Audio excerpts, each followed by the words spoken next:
इस वक्त अमेरिकी गुप्तचर एजेंसी CIA और इस्राएली मोसाद के निशाने पर कोई है तो ईरान के नए सुप्रीम लीडर मुश्तबा खामेनी, वो है उनके टारगेट नंबर 1। मुश्तबा खामेनी के आसपास बहुत रहस्य है और यह रहस्य कहीं ना कहीं अमेरिकी और इस्राएली दिमागों पर ज्यादा है। लोग सोच रहे हैं कि क्या मुश्तबा खामेनी पर्दे के पीछे की ताकत है। इसमें दो राय नहीं है दोस्तों कि दुनिया के सामने ईरान ने जो कूटनीतिक खेल खेला है वो कहीं ना कहीं एक बहुत बड़ी ताकत बनकर उभरा है। मगर बड़ा प्रश्न, क्या मुश्तबा खामेनी ईरान की कूटनीतिक डिप्लोमैटिक जीत के पीछे की ताकत हैं? मैं आपको याद दिलाना चाहूंगा, अमेरिका भी इंतजार कर रहा है ईरानी जवाब का। जी हां, और ईरान कह रहा है कि हम अपने हिसाब से जवाब देंगे, क्योंकि ईरान के अंदर नंबर 1 कई परतें हैं। मगर बड़ा प्रश्न, क्या उन तमाम परतों की डोर, ताकत मुश्तबा खामेनी के हाथ में है? तो चलिए सबसे पहले मैं आपको बताता हूं कि दरअसल ईरान ने अब तक जवाब क्यों नहीं दिया, नंबर 1। और उसके बाद आपके सामने मैं उस रहस्य पर से पर्दा उठाने की कोशिश करूंगा कि क्या मुश्तबा खामेनी पर्दे के पीछे की ताकत है। सबसे पहले किस तरह से ईरान खेल रहा है अपना कूटनीतिक खेल, आपके स्क्रीन पर। ईरान बोला अमेरिकी प्रस्ताव पर अपने हिसाब से काम कर रहे हैं।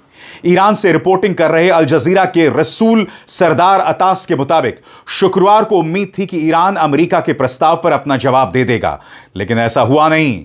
अब ईरानी विदेश मंत्रालय के प्रवक्ता इस्माइल बागाई ने अमेरिकी विदेश मंत्री मार्को रूबियो के बयान के बाद कहा है कि अमेरिका का प्रस्ताव अभी भी समीक्षा में है, चर्चा में है और सही समय पर जवाब दिया जाएगा। उन्होंने यह भी कहा कि अमेरिकी नेताओं द्वारा तय की गई डेडलाइन का ईरान के लिए कोई मतलब नहीं है। हम अपना काम अपने तरीके से करते हैं और किसी डेडलाइन या धमकी की चिंता नहीं करते हैं। रिपोर्ट के मुताबिक जवाब आने में देरी की एक बहुत बड़ी वजह यह है कि प्रस्ताव का टेक्स्ट काफी तकनीकी और जटिल है। ईरानी अधिकारी बातचीत में हर तारीख और हर शब्द को बहुत ध्यान से देख रहे हैं। दूसरी वजह यह है कि इससे जुड़े सभी बड़े संस्थानों और नेताओं की सहमति जरूरी है। बातचीत की टीम संसद के स्पीकर मोहम्मद बागेर गालिबाफ के नेतृत्व में, उनके लीडरशिप में काम कर रहे हैं। IRGC यानी इस्लामिक रेवोल्यूशनरी गार्ड कोर भी इस मामले में बहुत बड़ा पक्ष है। नेशनल सुप्रीम सिक्योरिटी काउंसिल भी इसमें शामिल है, जो युद्ध और सुरक्षा मामलों की निगरानी कर रहा है। और आखिरी बार इसे मंजूरी के लिए मुश्तबा खामेनी के पास भेजा जाएगा। मगर बड़ा सवाल, जो खेल यहां पर ईरान खेल रहा है, क्या उसके पीछे कहीं ना कहीं मुश्तबा खामेनी का हाथ है? यह मत भूलिए दोस्तों कि मुश्तबा खामेनी रशिया गए थे। याद कीजिएगा, जब अमेरिका ने हमला किया था और वो घायल हो गए थे, तब मुश्तबा खामेनी को रूस भेजा गया था उनके इलाज के लिए। अब बताया जा रहा है कि वो पूरी तरह से स्वस्थ हैं, ठीक हैं। उनकी जो तमाम चोटें हैं वो भर रही हैं और उनके वजूद को लेकर एक किस्म का रहस्य है। मोसाद कोशिश कर रहा है, तरीके तलाश रहा है उन तक पहुंचने की और उन्हें मौत के घाट उतारने की। और याद कीजिएगा, इसी मंच पर मैंने आपको बताया था, जिस तरह से आयतुल्लाह खामेनी को मौत के घाट उतारा गया था, उसके पीछे हो सकता है कि कोई इंटरनल हाथ हो, कोई अंदरूनी व्यक्ति हो जिसने खास तौर से आयतुल्लाह खामेनी की जगह को पिन पॉइंट किया, जिसके ऊपर अमेरिका और इस्राएल ने हमला किया और उनकी मौत हो गई। और ऐसे में एक रहस्य घिरा हुआ है इस शख्स के आसपास, मुश्तबा खामेनी। इनफैक्ट CNN ने बाकायदा इस पर एक लेख लिखा है जो कहता है, Iran's injured supreme leader out of public view but still shaping strategy, US Intel assesses. यानी कि अमेरिकी CIA मानता है कि बेशक अपनी चोट की वजह से वो पूरी तरह से ठीक ना हो, मगर ईरान की जो भी रणनीति है वो मुश्तबा खामेनी तय कर रहे हैं, जो इस बात का प्रमाण है कि आयतुल्लाह खामेनी को मारकर अमेरिका ने ईरान का कोई बहुत ज्यादा नुकसान नहीं किया। अब मोसाद, CIA सब क्या सोच रहे हैं मुश्तबा खामेनी के बारे में, यह जानना भी बहुत जरूरी हो जाता है। गौर फरमाएं, अमेरिकी खुफिया एजेंसियों का आकलन है कि ईरान के नए सुप्रीम लीडर युद्ध की रणनीति, उसकी स्ट्रैटेजी तय करने में बड़े स्तर पर लीडरशिप निभा रहे हैं और सीनियर ईरानी अधिकारियों के साथ मिलकर फैसले ले रहे हैं। इस खुफिया जानकारी से जुड़े कई सोर्सेस के मुताबिक फिलहाल बिखर चुके सत्ता ढांचे में असली अधिकार, असली ताकत किसके पास कितनी है यह पूरी तरह साफ नहीं है, लेकिन माना जा रहा है कि मुश्तबा खामेनी अमेरिका के साथ युद्ध खत्म करने वाली बातचीत को कैसे संभालना है इसमें अहम दिशा यानी डायरेक्शन दे रहे हैं। युद्ध की शुरुआत में हुए हमले में उनके पिता और ईरान के कई बड़े सैन्य नेता मारे गए थे, जबकि मुश्तबा खामेनी खुद भी सीरियसली घायल हो गए थे। उसके बाद वो पब्लिकली कभी नजर नहीं आए, जिस वजह से उनकी सेहत और ईरानी लीडरशिप में उनके रोल को लेकर कई तरह की कयासें, कई तरह की अटकलें लगाई जा रही थी। इस बीच ट्रंप प्रशासन अब भी युद्ध का कूटनीतिक समाधान निकालने की कोशिश कर रहा है। 1 महीने से ज्यादा समय से सीजफायर जारी है।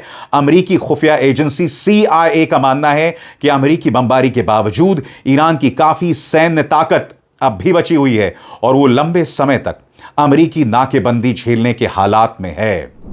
यानी कि नंबर 1, CIA यह भी कहता है कि ईरान के पास अगले आधे साल की ताकत है, कम से कम 4 से 6 महीने की ताकत है। ऊपर से मुश्तबा खामेनी का अपना किरदार। दोस्तों, इसमें दो राय नहीं है कि आने वाले वक्त में कभी ना कभी मुश्तबा खामेनी के किरदार के बारे में हमें जरूर पता चलेगा, मगर उनको लेकर जो रहस्य बना हुआ है वो अपने आप में बहुत बड़ी दास्तान है।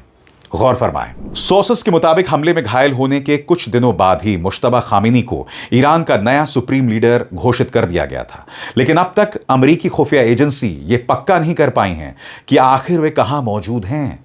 बताया गया है कि इस अनसर्टेनिटी की एक बहुत बड़ी वजह है कि खामेनी किसी भी इलेक्ट्रॉनिक डिवाइस का इस्तेमाल नहीं कर रहे हैं, यानी कि मोबाइल फोन वगैरह।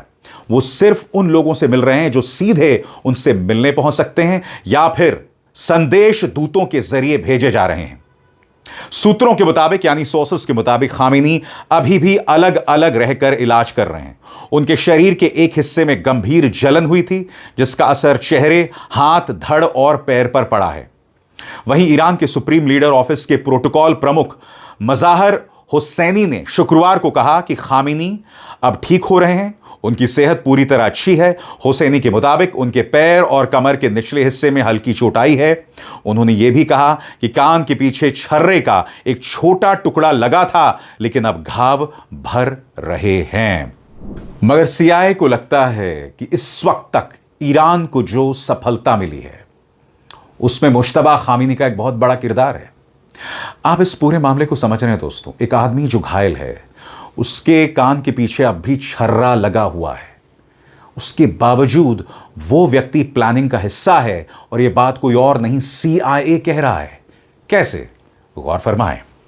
अमेरिकी खुफिया एजेंसीज का मानना है कि मुश्तबा खामेनी युद्ध खत्म करने के लिए ईरान की बातचीत की स्ट्रैटेजी बनाने में मदद कर रहे हैं, लेकिन एक सोर्स ने CNN को बताया कि ऐसे संकेत भी हैं कि वो फैसला लेने की प्रोसेस से काफी हद तक दूर हैं और उनसे कभी कभी ही बातचीत या कांटेक्ट होता है। इसी वजह से फिलहाल ईरान की रोजमर्रा की स्ट्रैटेजी और ऑपरेशन मुख्य रूप से इस्लामिक रेवोल्यूशनरी गार्ड कोर यानी IRGC के बड़े अधिकारी और संसद के स्पीकर मोहम्मद बाग़र गालिबाफ कर रहे हैं। एक दूसरे सोर्स ने कहा, ऐसा कोई साफ सबूत नहीं है कि खामेनी लगातार खुद आदेश दे रहे हैं, लेकिन ऐसा भी कोई सबूत नहीं है कि वो आदेश नहीं दे रहे हैं। सोर्सेस के मुताबिक खामेनी की सेहत और ईरान की बिखरी हुई सत्ता में उनकी असली स्थिति को लेकर सवाल ट्रंप प्रशासन के लिए भी परेशानी बन गए हैं। अमेरिकी अधिकारी को अब भी साफ नहीं है कि आखिर युद्ध खत्म करने के लिए बातचीत का असली अधिकार किसके पास है। स्वतंत्र और आजाद पत्रकारिता का समर्थन कीजिए, सच में मेरा साथी बनिए। बहुत आसान है दोस्तों, इस ज्वाइन बटन को दबाइए और आपके सामने आएंगे ये 3 विकल्प, इनमें से एक चुनिए और सच के इस सफर में मेरा साथी बनिए। और आपको समझना पड़ेगा दोस्तों, क्योंकि अमेरिका ने या ये कहा जाए इस्राइल ने बातचीत करने वाले तमाम ईरानी नेताओं को मार दिया। आली लारीजानी सबसे बड़ा चेहरा हो सकते थे, मगर इस्राइल एक बहुत खतरनाक खेल खेलता गया। वो उन तमाम लोगों को मार रहा है जो बातचीत में एक नई दिशा दे सकते थे। इसीलिए मुश्तबा खामेनी की मौजूदगी को लेकर एक किस्म का रहस्य बना हुआ है। सबसे बड़ी बात, इस पूरी जंग में ट्रंप भी अपनी तरफ से एक साइकोलॉजिकल गेम, एक मनोवैज्ञानिक, मानसिक, जहनी खेल, दिमागी खेल खेलना चाहते थे, मगर हकीकत है वो पूरी तरह से नाकाम हो गया है और ईरान इस बात को समझ रहा है। यही वजह है कि ट्रंप इंतजार कर रहे हैं, ईरान इंतजार करवा रहा है। और ईरान ट्रंप के साइकोलॉजिकल वॉरफेयर के बारे में क्या सोचता है, गौर फरमाएं। ईरानी अधिकारी बोले, ट्रंप का साइकोलॉजिकल जंग पूरी तरह से नाकाम हो चुकी है। ईरान की reformist supreme council for policy making के सदस्य हसन रसूली ने सरकारी समाचार एजेंसी IRNA को दिए गए इंटरव्यू में कहा कि अमेरिकी राष्ट्रपति डोनाल्ड ट्रंप की ईरानी नेताओं के बीच फूट डालने की कोशिश साइकोलॉजिकल वॉरफेयर यानी मानसिक दबाव और प्रचार की जंग है। मुख्य बातें रसूली के मुताबिक अमेरिका और इस्राइल बिना गोली चलाए ईरान के अंदर बंटवारा पैदा करके जीत हासिल करना चाहते हैं, यानी कि अंग्रेजों ने जो भारत में खेल खेला था, डिवाइड एंड रूल, वो ईरान के साथ पूरी तरह से नाकाम हो गया है। उनका कहना है कि दुश्मन ताकतें ईरानी अधिकारियों के बीच मतभेद यानी डिफरेंसेस, अविश्वास फैलाने की कोशिश कर रहे हैं, लेकिन ईरान ने दुनिया के सामने खुद को एकजुट यानी यूनिफाइड, तैयार और बचाव के लिए मजबूत देश के तौर पर पेश किया है। रसूली ने दावा किया कि हमलावर अपने तय किए गए किसी भी बड़े लक्ष्य या मकसद को हासिल नहीं कर पाएंगे। और मैं ऐसे ही आपसे नहीं कह रहा हूं दोस्तों कि ये ईरान की डिप्लोमेटिक जीत है, क्योंकि इस जंग की तैयारी वो आज से नहीं कर रहा था। इस जंग की तैयारी वो तब से कर रहा था जब सद्दाम हुसैन को फांसी पर चढ़ा दिया गया था। क्यों? क्योंकि उस वक्त सारी ताकत सद्दाम हुसैन तक केंद्रित थी, सेंटर्ड थी। जैसे ही सद्दाम हुसैन भागे, उन्हें मार दिया गया, इराक बिखर गया। और उसके बाद ईरान ने उससे सबक लिया और उसने कहीं ना कहीं एक ऐसी डॉक्ट्रीन को जन्म दिया जिसके तहत उसकी सेना पूरे देश में बिखरी हुई थी। सेना के कई सेंटर्स थे, यानी कि आप अगर सर काट भी दो तो ईरान की ताकत बनी रहेगी। और इसकी चर्चा मैंने पहले भी अपने शो में किया था।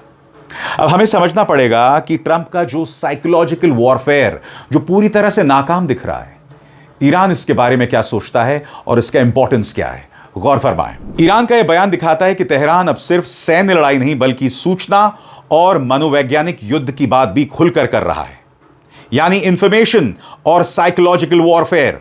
ईरान यह संदेश देना चाहता है कि इंटरनल पॉलिटिकल डिफरेंसेस के बावजूद सत्ता तंत्र यानी कि जो सत्ता है वो अब भी एकजुट है। अमेरिका और इस्राइल पर बिना गोली चलाए दबाव बनाने का आरोप लगाकर ईरान घरेलू समर्थन मजबूत करने की कोशिश कर रहा है। ऐसे बयान बातचीत और युद्ध दोनों मोर्चों पर हम कमजोर नहीं पड़े वाला नैरेटिव बनाने के लिए भी दिए जाते हैं, यानी कि आप कहीं ना कहीं ईरानी जनता को भी एक संदेश दे रहे हैं। उस संदेश का मकसद साफ है कि हम एकजुट हैं, हम ताकतवर हैं और ना अमेरिका ना इस्राइल हमें हरा नहीं सकता। सारा खेल दोस्तों यही है। बहरहाल हमें इंतजार होगा जब मुश्तबा खामेनी पहली बार सामने आते हैं और अपनी बात ईरानी जनता के सामने रखते हैं और उसके जरिए सभी खाड़ी देशों को, मुस्लिम वर्ल्ड को और दुनिया को। अभिसार शर्मा को दीजिए इजाजत। नमस्कार।